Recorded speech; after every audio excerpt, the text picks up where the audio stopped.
고소득을 올리려면 어떻게 해야 되느냐? 그건 생산성이 높아야 돼요. 프로액티비티가.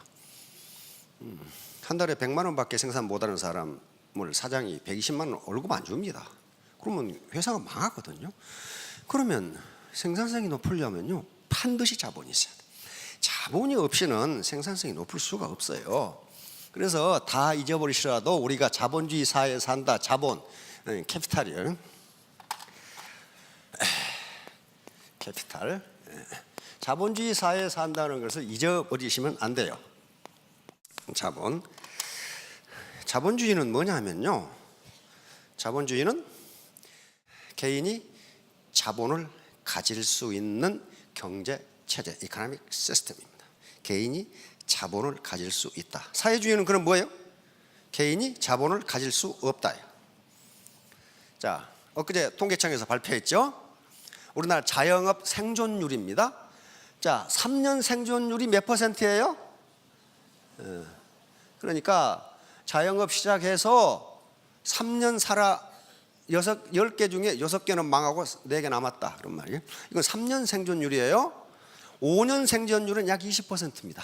5년간 버틴 자영업은 10개 중에 2개밖에 안 된다. 그러면 2개.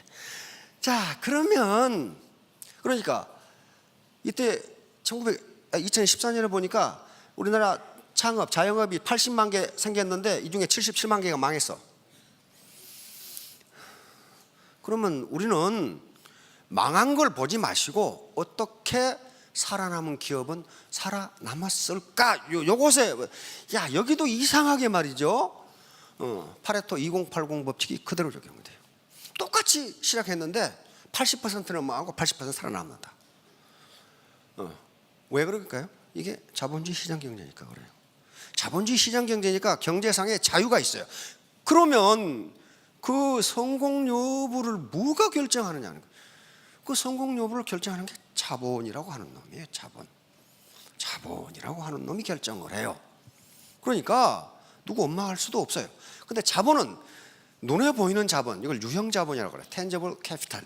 눈에 유형 자본이 있고, 지금 해가 갈수록 무형 자본이 더 중요합니다. 예를 들면 아무리 부모로부터 공장을 물려받아도 그 아들놈이 시원찮으면 그거 망한다, 그 말이에요. 무형 자본이 없어. 그 인간이 가지고 있는 능력, 휴먼 캐피탈이 없으면 망한다 이거예요. 그러면 가만히 봅시다. 자영업을 창업했느냐, 뭐예요? 다른 대안이 없어서. 그러니까 이 80%가 망한 거예요. 다른 거 할 것도 없어서 구멍가게 했는데 망했다 이거예요. 아니, 망할 수밖에 없잖아요. 다른 대안이 없어서 했는데 무슨 이게 어떻게 성공하냐고. 성공할 확률이 없는데 시작한 거예요. 그러니까 자본이 전혀 없는 거지. 이게 유엔에서 발표한 각국의 인간 개발 지수라고 하는 겁니다. 인간 개발, 그 나라 국민들이 어느 정도 개발된 국민들인가. 우리나라 어디 있어요? 898. 굉장히 높습니다. 이게 인간 개발 지수가 0.880 이상이면 세계 최고 톱 클래스에 속해요. 그런데 전부 0.9 이상은 말이죠, 북구라파 유럽 국가들이에요. 인간 개발이 이렇게 잘 돼 있어요. 그런데 여기 보세요. 국민 소득이 굉장히 높아요. 그렇죠?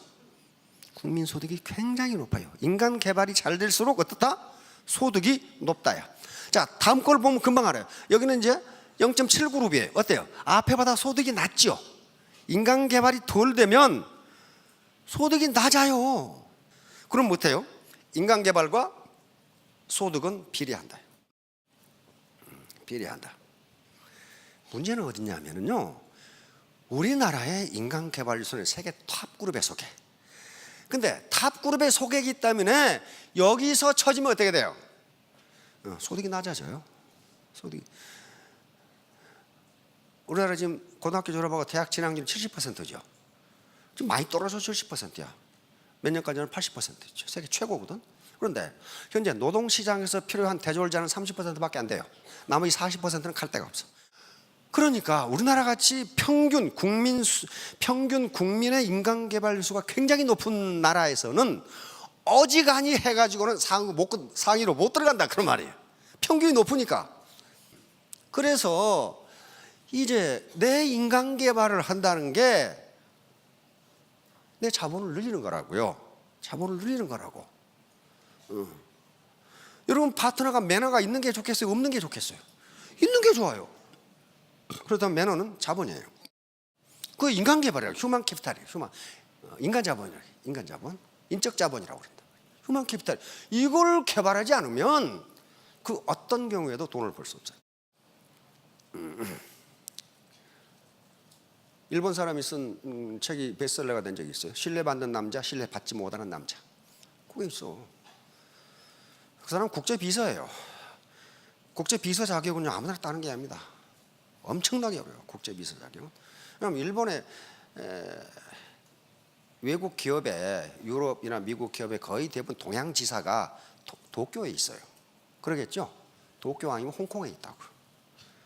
그러니까 거기에서는 동양 여러 가지 비즈니스 미팅이 많아요. 그러니까 비서하려면 어떻게 돼야 돼요? 그 회의록의 어젠다를 작성할 수 있어야 돼요. 그것도 전부 영어로 작성해야 되고, 그걸 지사장에게 영어로 보고해야 되고, 회의 결과를 영어로 요약해가지고 다시 보고하고 본사에 보고, 이 역할을 해야 되니까 국제 비서 자격은 굉장히 어렵습니다. 뭐 커피나 타다 주면 되는 게 아니에요, 그게. 그 사람이 쓴 게 있어요. 신뢰받는 남자, 신뢰받지 못하는 남자. 신뢰받는 남자는 한마디로 말하면 약속을 잘 지키는 남자예요. 약속을 잘 지키는 남자, 매너가 좋은 남자. 다른 거 없다 이거야. 예를 들면 이런 예를 들어놨어. 자기 사장이 후쿠오카에서 다른 회사 사장과 미팅을 하게 돼 있어. 회의를 하게 돼 있어. 이 사람은 도쿄에 있는데, 후쿠오카에서. 그런데 태풍이 불어가지고 비행기가 안 뜨는 바람에 못 갔어. 후쿠오카를 못 갔어. 그럼 어때요? 그래서 그 이튿날 갔는데 사장이 엄청난 사과를 하는 거예요. 왜냐하면 태풍이 불어서 못 간 것은 내 사정이고, 나를 기다리느라고 이 사람은 24시간 소비를 했다 이거예요.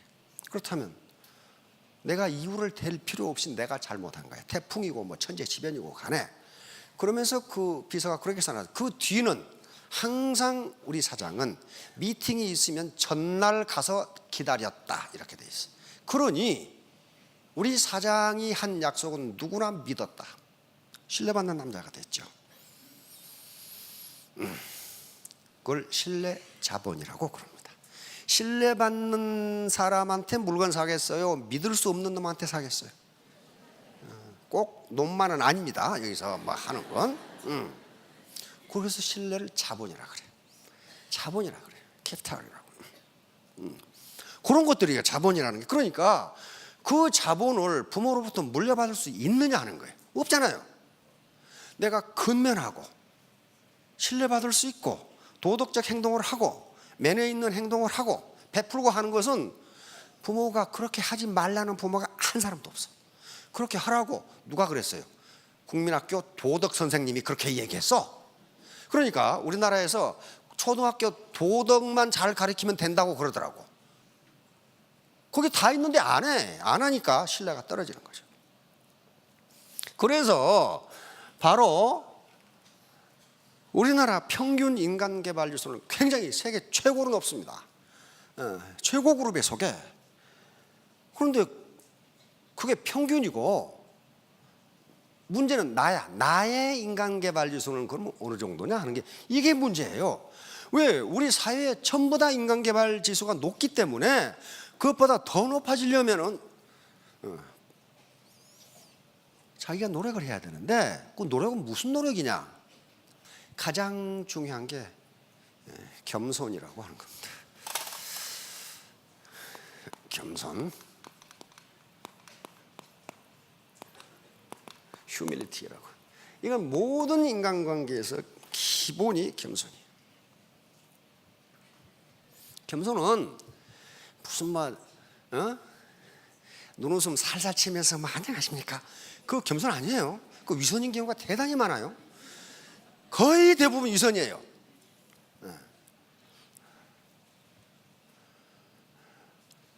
그게 겸손이 아니고, 남의 말을 들어주는 걸 겸손이라고 합니다. 경청. 경청이에요. 경청. 이것은 경청이 겸손, 리스닝.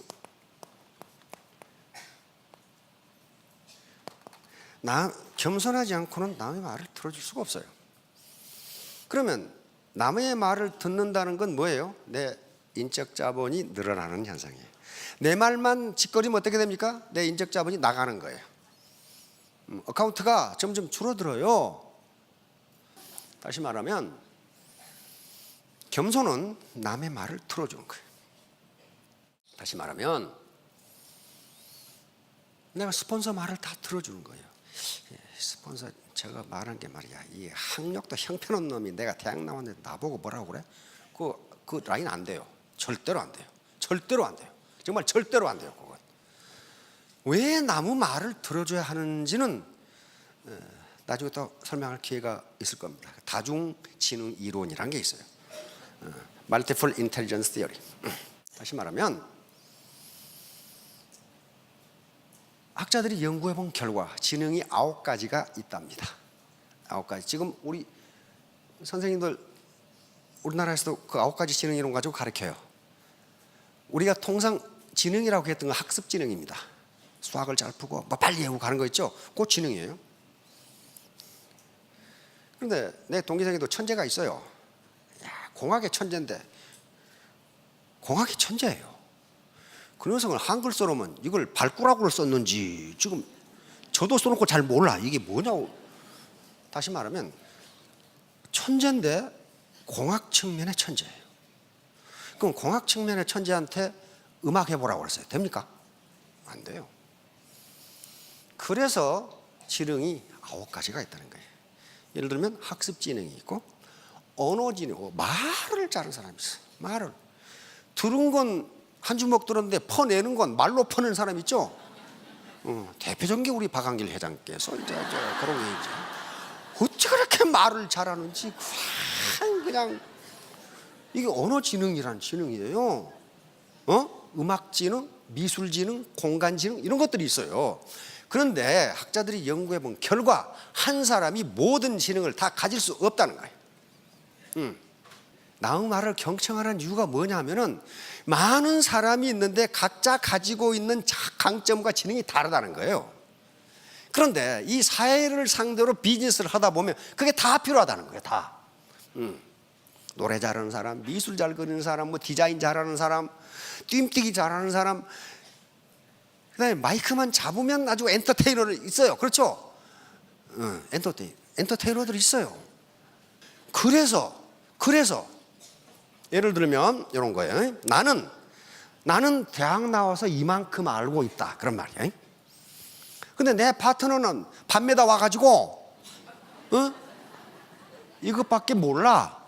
그런데 요 부분은 이 사람이 모른다 이거예요. 모른다 이거예요. 몰라요.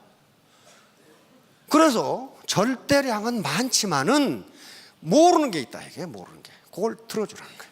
그러면 전체가 다 잘 된다는 거예요. 이게 다중지능 이론이라고. 아마 선생님들 그거 가르쳤을 거예요. 물어봤어요. 뭘 할 때 지금 그렇게 가르친대. 다중지능. 각 아동마다 가지고 있는 지능이 다 다르다는 거예요. 옛날에는 학습 지능만 가지고 IQ가 높다 낮다 그랬거든요. 그게 아니라는 거예요. 그게 아니라는 거예요. 저도 중학교 때 그걸 경험했어요. 중학교 때 완전히 뗄나무꾼이 하나 있었어. 이 녀석은 학교 안 나오는 날이 나오는 날보다 많아. 그래 사고뭉치야. 아주 사고뭉치. 영어, 수학 아주 꼴찌에서 왔다 갔다 안 나오니까. 그런데 우리 중학교 때는 그게 있어요. 주판 있죠? 지금은 뭐 컴퓨터, 주판이 있었어요. 주판을 배우는데 선생님이 깜짝 놀래. 이 자식 꼴찌하는 놈인데 주판을 선생보다 더 잘라. 이게 있는 거야 이게. 그러니까 이 녀석은 뭐예요? 다른 건 아무 재미가 없어. 그러니까 안 나오는 거예요. 주판은 이게 천재야 이게 놓는데 이게 뭐야? 사람마다 요놈은 주판이야 머릿속에 들어있어. 그렇게 잘해. 다르죠. 또 사관학교에 갔더니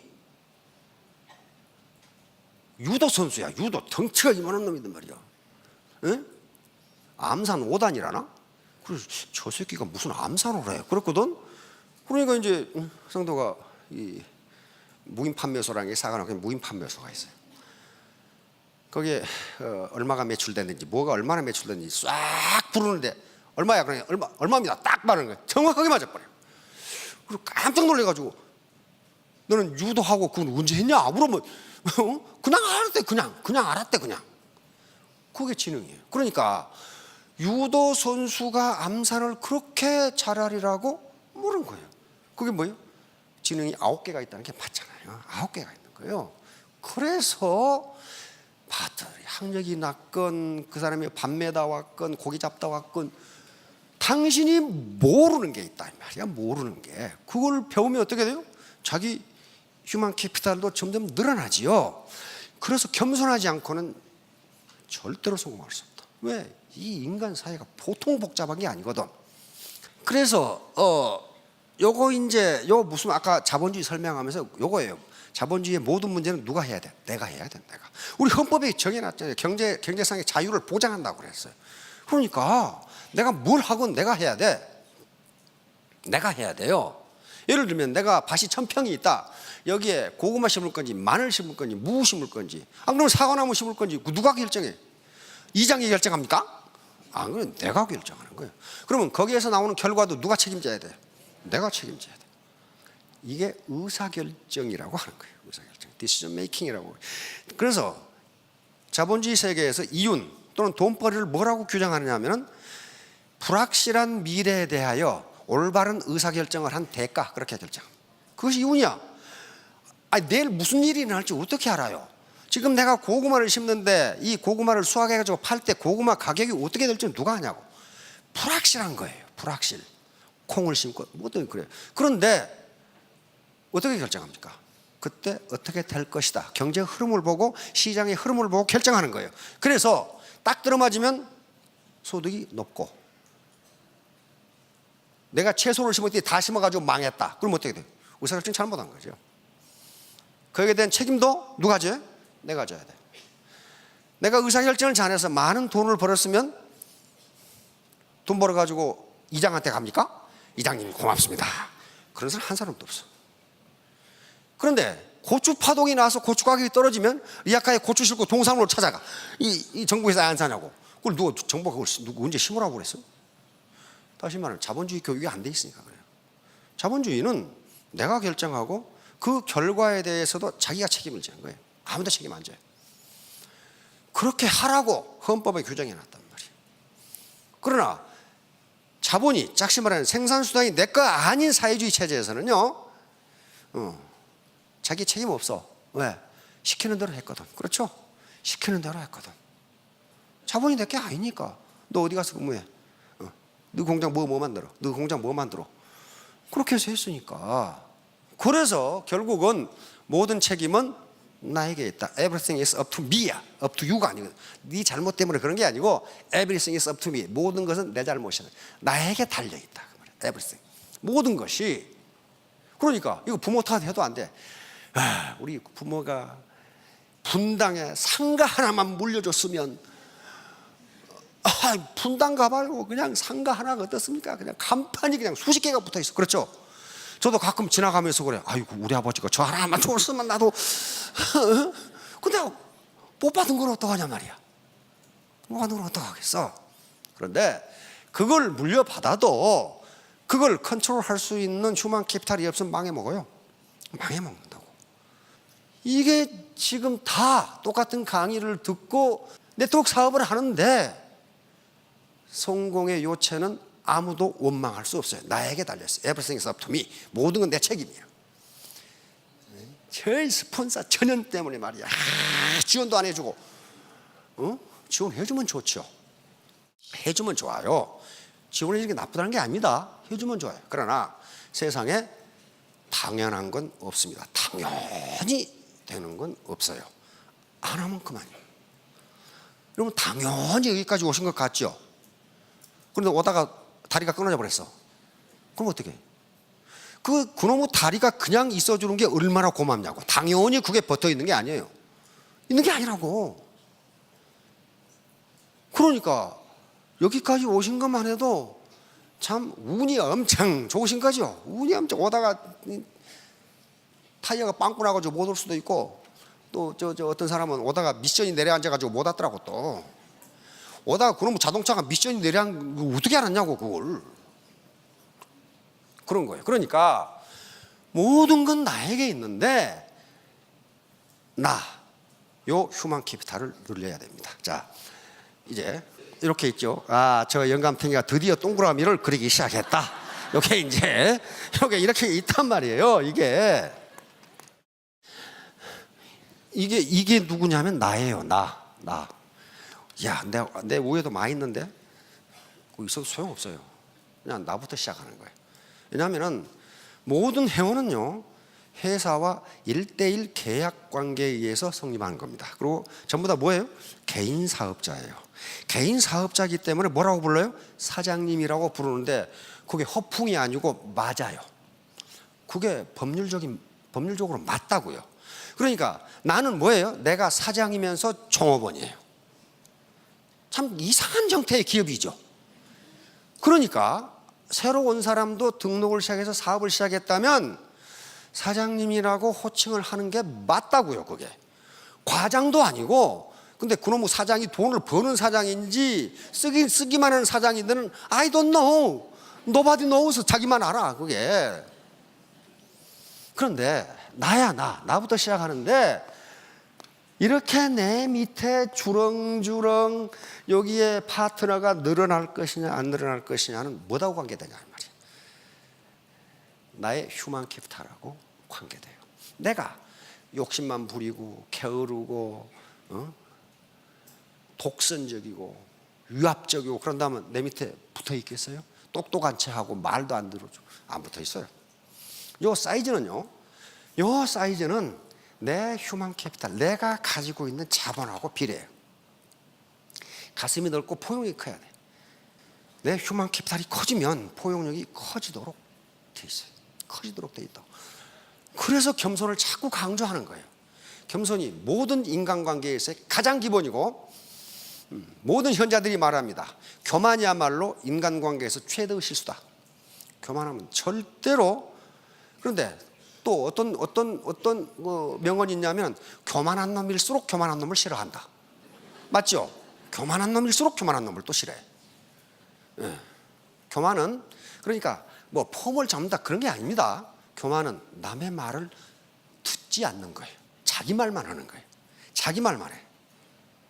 그럼 어때요? 자기 계좌에 어카운트에 돈을 빼먹는 거예요. 자본 잠식을 해나가는 중이에요.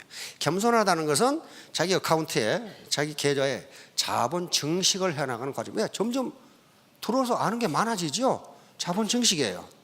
한 가지만 잊지 마시기 바랍니다. 자본주의 시장경제에서 모든 소득은 자본이 결정한다.